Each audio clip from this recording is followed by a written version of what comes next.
especially when it comes to experience. The last couple of years, they've had a third goalie who's had a significant amount of NHL experience. So when an injury occurred, they did have someone who could pop up, right? Matt Murray was there for them. They've gone the Dave Riddick route, Curtis McElhinney route, and if you're going back a ways. Right now, you look at the goaltending and the depth chart after Stolars and Woll, it drops off pretty quick. And you get to Dennis Hildeby, the only other goaltender who does have NHL experience in the organization. And that's only 6 games where he had an .878 save percentage last year. Outside of that, no other goaltender in the organization with NHL experience. Is that a concern for you, Dave, and something the Leafs may try to or should try to address prior to training camp? I think it is to a certain degree because you saw that you needed a third goalie last year. 4. They started 4 goaltenders. Sorry, 4. Matt Murray had a couple starts as well. But yeah, you had Murray, you had Hildeby, you had Stolars, and obviously Woll. Like, in today's NHL, if you're not ready for your third and fourth guy to start, then you're not prepared. Like, you're just not prepared for what's just, the goaltending position takes a lot, right? And so I think Hildeby, I'm comfortable if they end up saying like he's our third guy. I'm fine with that, just because you're just not finding a whole lot of decent value out there. Like even Matt Murray, like sure he only played twice, went 1-1 in that stretch. I think one game was against Washington that he played the one game against. Possibly, yeah. I can't recall what the games were. I just remember him playing. Yeah, sorry. One was against one was against Washington. They lost 5-2. I remember he wasn't very good in that one. Mm-hmm. Then he beat Buffalo. Like those were the 2 games he played, and it was not. The fact that he got another NHL deal after that was good for him. He's got a good agent. Yeah. But but that's the bar for teams with third goalies. You're just not gonna find a third goal in the NHL right now that's gonna be like, a rock in the net.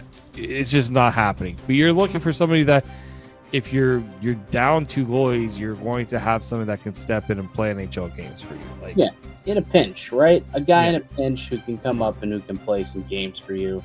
And, they've got experience. They've been there before. And then it doesn't, you're not throwing Hildeby out to the Wolves too early. Like maybe he wasn't quite ready for the NHL last year and having to play those 6 games. He did struggle when he got back down to the American League after the call-up. Did that have something to do with it? Was his confidence shaken? Perhaps. So do you want to ruin that development? It's a worthwhile conversation to have. So maybe you bring in a veteran, who could be his number 2 down in the minors. But when they need a call-up, that guy is the one who gets brought up. So I do have a list of 5 potential goaltenders that the Maple Leafs could look at to bring in as a veteran third goalie. Maybe they go the PTO route potentially to do this. We do know the Leafs love a good PTO, and they have not yet signed one this year. So maybe it's a goalie that comes in on a PTO. So I'll give you a 5-pack of names, David. You let me know, which of these names, if any, intrigue you. So the 5 guys who are still currently available via free agency. Alexander Georgiev, who was an absolute dumpster fire last year. No ifs, ands, nuts about it for Colorado, and then he got to San Jose, and he was no good there either. But he is available, and he has played at a high level before, and you're just looking for him to be a third goalie at best anyway. Jack Campbell. Speaking of Jack Campbell, he is available, and he is a free agent. Could Jack Campbell potentially be someone that the Maple Leafs entertain to bring back into the fold, back into the organization, to be a potential third goalie? Spencer Martin is another guy who does have a lot of experience. He was in the NHL a couple of years ago, played a lot of games for the Vancouver Canucks, and then last year, I think, or the year before, was with the Carolina Hurricanes. He was being a backup there while Fred Anderson was injured, so he's got some NHL experience. Louis Domingue, yes, Louis Domingue. What did he say? What was the quote by Louis Domingue that made him so famous? He played in that playoff game where he came in. Yeah. And they asked him, like, what was the meal between the overtimes? And he said spicy pork and broccoli. And they asked him how was it, and they're just like, not the best.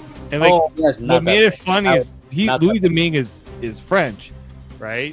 He's got the Quebecois accent to him, so he's like, not the best. Yeah, not the best. Right, that's what it was. Not the best. So he's not the best goaltender, but someone who, again, lots of experience. Could he's been in the American Hockey League for a while, so I don't think he'd be upset about taking on an AHL role, a guiding role, if you will. But does have experience playing in the NHL. Has experience playing NHL playoff games at that. As we just referenced, not the best, but does have experience.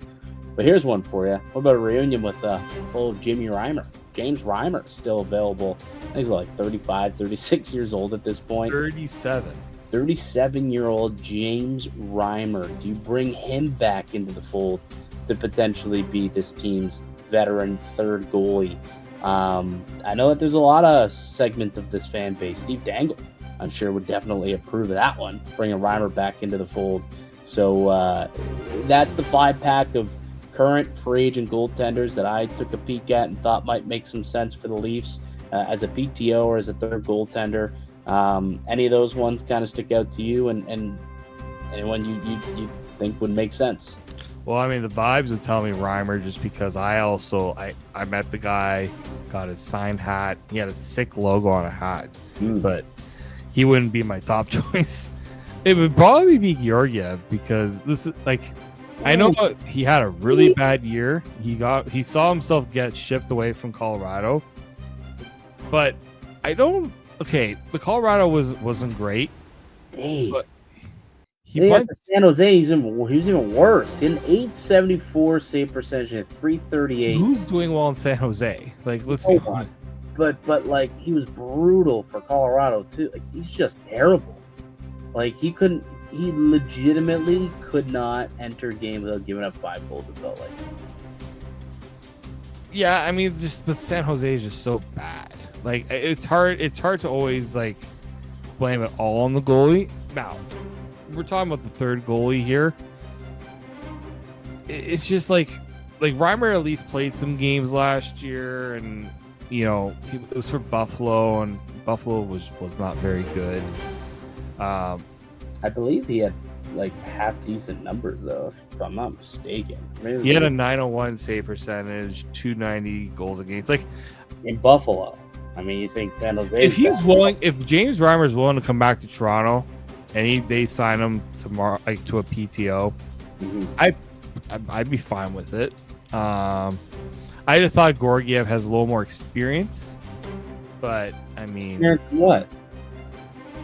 He did a couple years ago. Well, the year before, had half decent numbers for Colorado. James Reimer's played 525 games regular season, 11 playoff games. I mean, Reimer's got far more experience than Georgiev.